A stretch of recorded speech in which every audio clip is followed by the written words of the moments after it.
Okay, so it is Thursday, November 19th, and this is for Science of Cooking. Today, I'm going to be showing you guys how to do Panko Chicken Tenders, right? So the first question you might have is, what is Panko? Okay, so Panko is a type of breadcrumb, right? You can get it in the grocery store, different brands, things like that, store brands, whatnot. What Panko is the texture of the breadcrumb is more coarse, right? So it's crunchier. You can substitute for this recipe traditional breadcrumbs or Italian seasoned breadcrumbs, things like that, whatever you happen to have in the cabinet. I prefer to use the Panko ones. They're very inexpensive. They're not hard to find. So I like them because of that crunchy texture, right? So when you have a really nice chicken tender. So I'm going to show you how to break down some chicken this morning, how to do a standard breading procedure on these, which is the method to get these coated to get them into the fryer. Okay, so you'll be seeing all of that. So we're going to be starting off today with a split chicken breast. Okay, so what that means is this is a big one, right? And these usually come in packages of 2 or 3, right? But the nice thing is when it's a split chicken breast that's not already cleaned up for you, it's much cheaper per pound. So this here was $1.99 a pound, right? So for $5, you can get 2.5 pounds of chicken. Yes, you're going to lose a little bit of weight with the bone, right? But you're going to get a lot more bang for your buck, okay? So the first thing you need to have, obviously, is a cutting board set up. I do have a cloth underneath it, okay? Damp cloth, so that my cutting board doesn't slide. I've got my chef knife. I got a paring knife handy just in case I need that.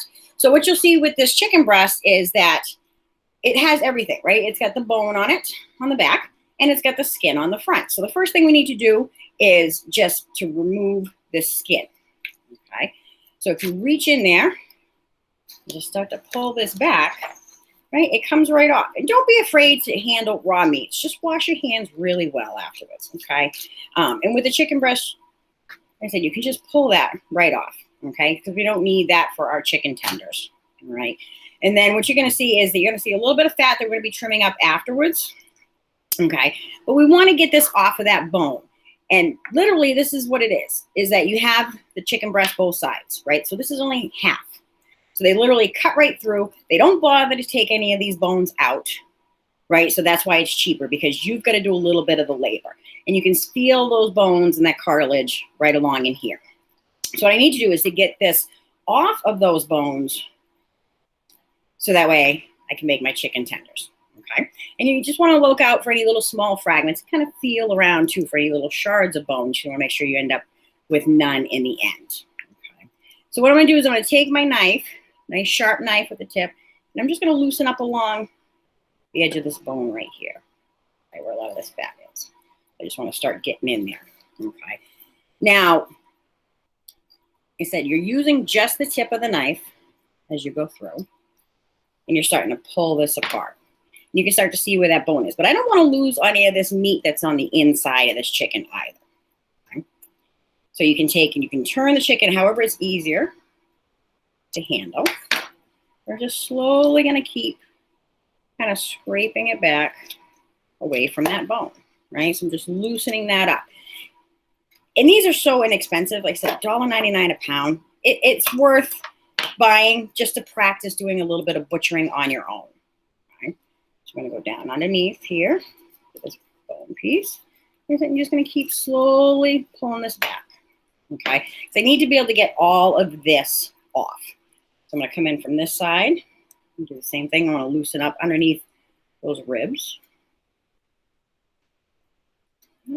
This is why you want to make sure you have a really nice sharp knife. You want to loosen all that away. Start to disconnect this chicken. But if you've got a big family to feed, right, you want to get a better deal on chicken. When you go and you buy the chicken breast already cleaned up, that's where you're spending your money, is because somebody else already did this part for you. Okay? So I'm just pulling this away so you can start to see I'm getting just that bone. So basically I trimmed out this breastbone. Okay? You can see that chicken starting to pull away. So just take that knife slowly, a little scraping, slicing action, right? You can see how it's just coming and peeling right off of that. And it comes with practice. You know, the more you do this, the more chicken you'll end up with and just the bone at the end. Okay. Now I get to this point here where there's this little bone that tucks in up here to the top. I'm just going to give that a little snap. Right. And it's just little tendons and joints. Now this here can be saved and this can be used to make chicken stock with. Okay. So I'll set that off to the side. Now this is where you want to feel for any of the bones. So I do feel a bone up here. It's right across the top. I'm just going to make a little slice in there. I don't want to lose too much meat. I just want to be able to pull out that piece of bone. All right? And then you want to look for any bigger pieces of fat, right? You don't have to get every little speck of fat off, but things like this, you want to trim that off. It's good to have some paper towels handy too in case your hands start to get a little slippery. Okay, so taking off those big pieces of fat. Now, when you're looking at a chicken breast, where, you're wondering like, okay, where does the word chicken tender come from? Okay, it is actually technically a part of the chicken. So this is the chicken breast off the bone. Okay, so this is the outside. When you flip that over, on the inside of the chicken breast is this piece right here. This piece is the chicken tender, right? So it is an actual part of the chicken. We're going to use this whole breast and cut it up into tender strips, but that is the actual chicken tender on the inside. Okay, so if you ever wondered where that term came from, so I'm just going to trim that out, right? And that is a pretty good sized chicken tender. I'm going to cut these a little smaller today because I want to have them fry a little bit faster. The other thing you want to look for is this little tendon that comes in the chicken tender. So if you buy a package of just chicken tenders in the store, you're going to see these, right? So I want to cut that little tendon out. Trim that out of there because it's just really tough and chewy. Okay, so then I have a nice piece of meat. Now to make this into something a little smaller, so like this tender here, I'm just going to cut this at an angle right on the bias into two pieces. Right, so I get two smaller tenders. So it's just going to make things go a little bit further. Right. Now with the big chicken breast, the problem with these is that it's really thick over here on one side and then it tapers out, right? Because this is where that center rib bone was. And then it goes out to the sides, off the side of the animal. So I want to get this into somewhat of a uniform thickness for frying, okay? So I'm going to come here on this thick side with my hand on top, right? I'm going to come in with my knife on the side. I'm going to start to come in and cut and pull this open. This is what they call butterflying. Okay. So I'm basically cutting this through the center so that way I can make this thinner and a more manageable piece of chicken. Right? When you pull this apart, right, kind of has a butterfly shape or a heart shape to it. Okay, but this is going to give me some better pieces to work with. Now, if you wanted to, if these are still a little too thick, you could take a rolling pin and you could put a piece of parchment on top and pound them thinner. But for what we're doing here today, we don't need to do that. Right? So I want to cut some strips that are about the same size pieces for my chicken. Right? Because like I said, I want everything to fry about the same length of time. Okay? And I don't want things that are too thick because they're going to take that much longer to cook. Okay? So just random cuts. And now you said, chicken breasts that are split, like I said, you got to do a little work to trim that bone off, but you're going to get a lot of meat off of these, right? So this is just one chicken breast, right? So this is just over a pound worth of chicken. Like I said, we lose a little bit of weight with the bone, but look at how many chicken tenders you get, right off the bat. So you'll be able to feed your family very well, for that price, okay?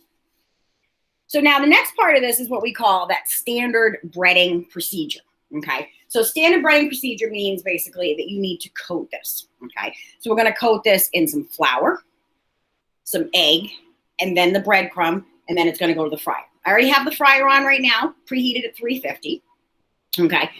The recipe is going to be attached with this video. It's in your Google Classroom, but it's not so much a recipe, right? It's kind of a guideline so that you have enough of everything to go. Like I said, 1 chicken breast per person is what I, put on the thing, but you could easily 2 kids, right? Some of you guys might eat the whole thing. That's okay. It's a big appetite because you're young. All right. So what I've got here is some trays. So you want 3 containers of some kind that are about the same size. I like these. These are actual breading trays that I've had forever from my grandmother because it's easy because they're wide and shallow, right? So even just little foil pie pans, things like that work great to do this with. And what I'm going to do is in each one of these dishes is put something different. So one's going to get a little bit of just all-purpose flour, okay? This way here.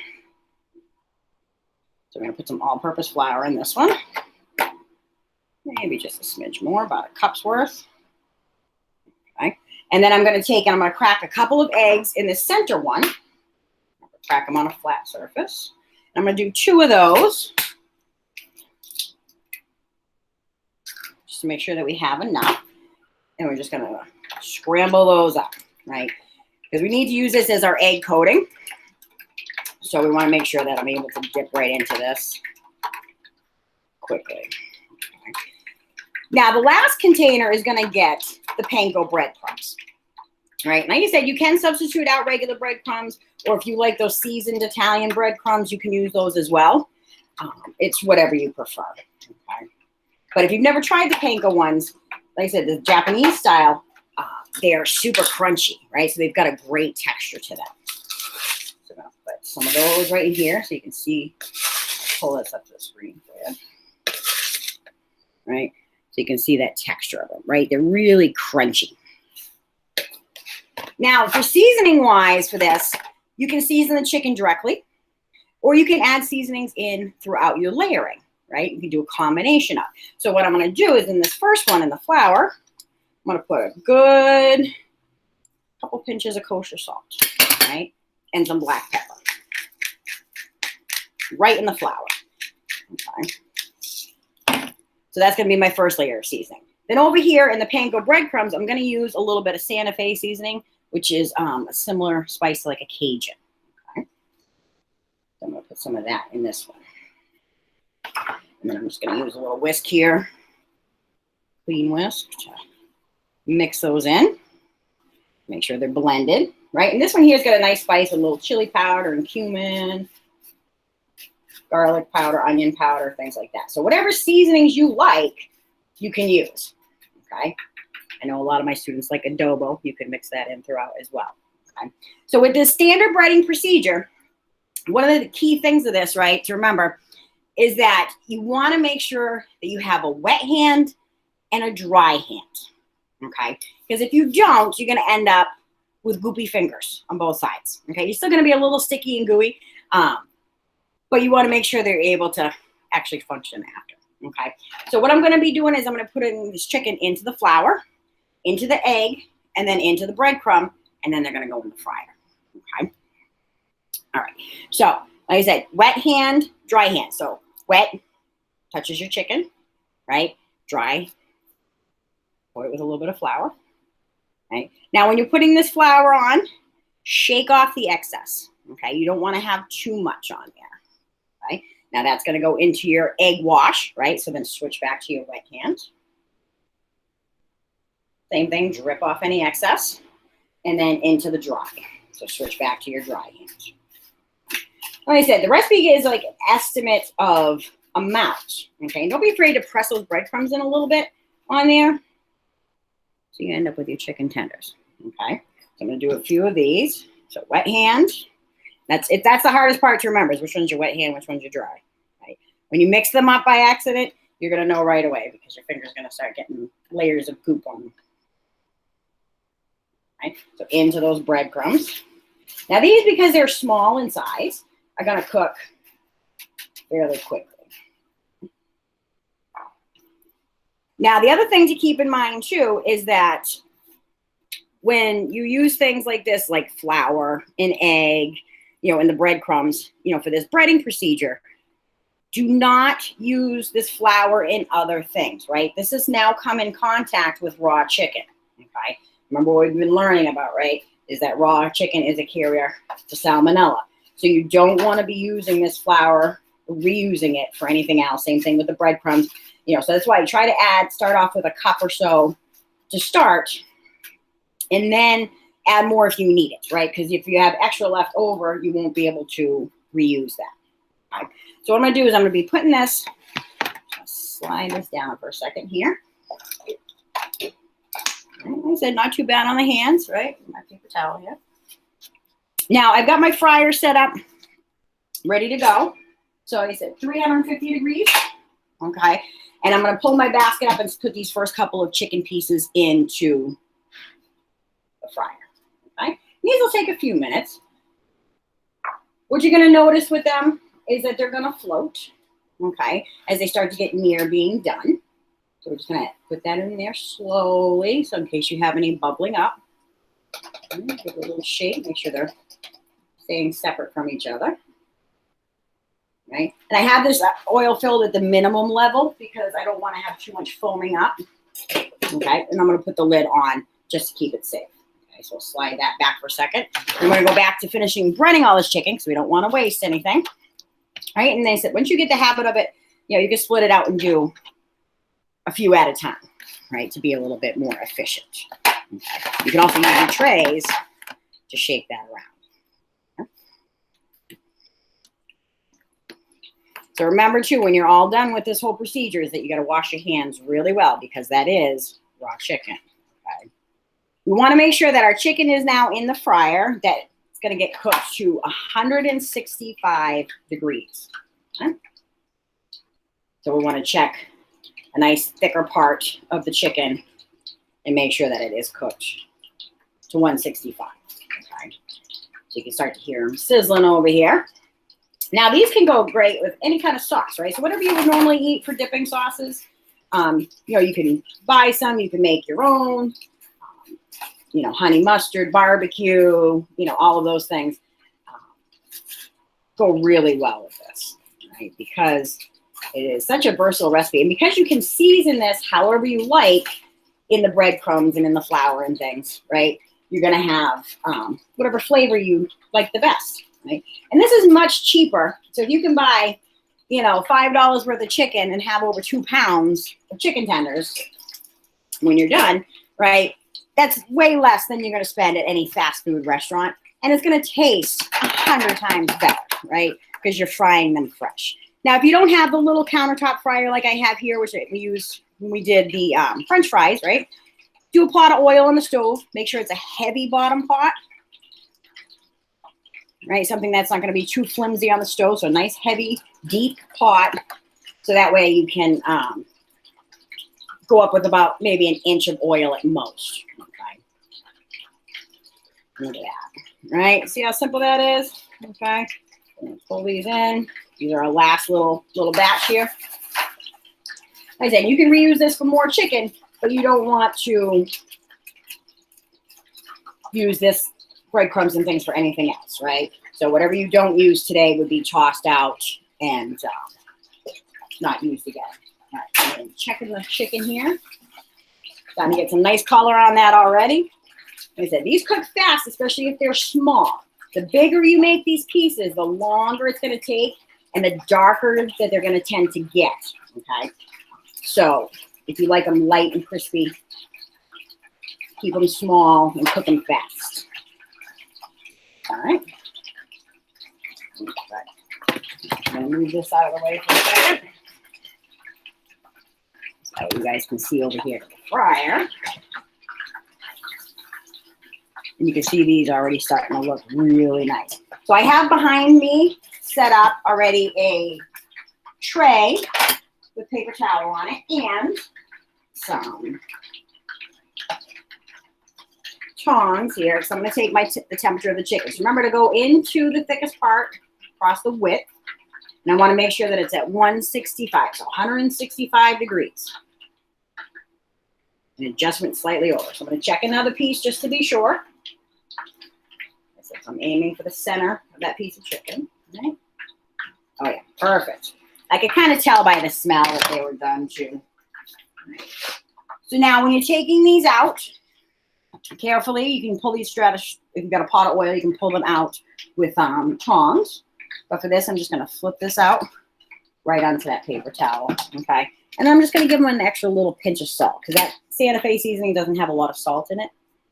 So I know that I can add just a little bit more salt, okay? Don't do this at home. They are hot. But there's your chicken tenders, right? Super fast, super simple. Like I said, when you're putting them in the oil, using the basket helps, right? Even if you just have a pot going. Here's the spot I missed with the breadcrumbs. Fix that. Okay. And I'm only putting in about 4 at a time here, just to make sure that there's plenty of space for them to cook, right? You can use the lids, like I said, just to help prevent splatter in your kitchen and help keep things clean and uniform, right? All right, so let me put these onto a plate so you can see them up close. Move some of this mess out of the way real quick.